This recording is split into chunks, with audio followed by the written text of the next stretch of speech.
case briefs, and so much more.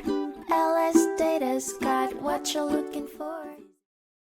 A contentious legal dispute over the sale of a company that started in 1989 became the central focus of a Supreme Court case in 1995, utilizing some of the most fundamental canons of statutory interpretation such as nocitur associis, the idea that the meaning of an ambiguous term can be determined based on surrounding terms, and the canon of surplusage, the principle that courts should not interpret terms in ways that would render them redundant. Gustafson, the previous owner of the company Alloyd, sold his shares to WinPoint Partners II, LP, using Alloyd Holdings as the intermediate to facilitate the transaction.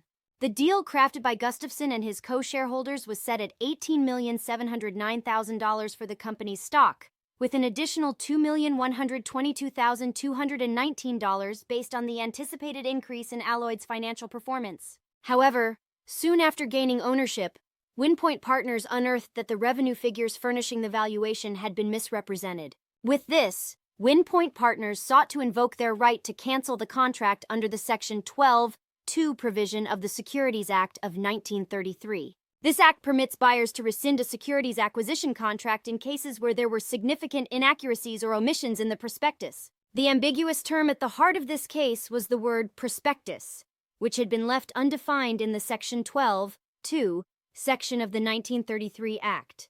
As these disputes often turn, the case hinged on the interpretation of this word. Considering the context of the Act and traditionally applied legal canons, Justice Kennedy concluded that prospectus referred explicitly to a document used in the public offering of securities.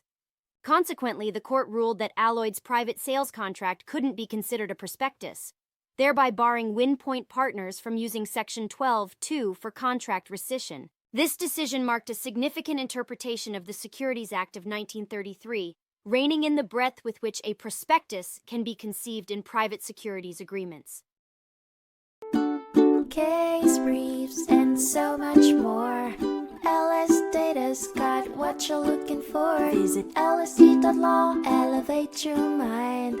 Leave the stress of class.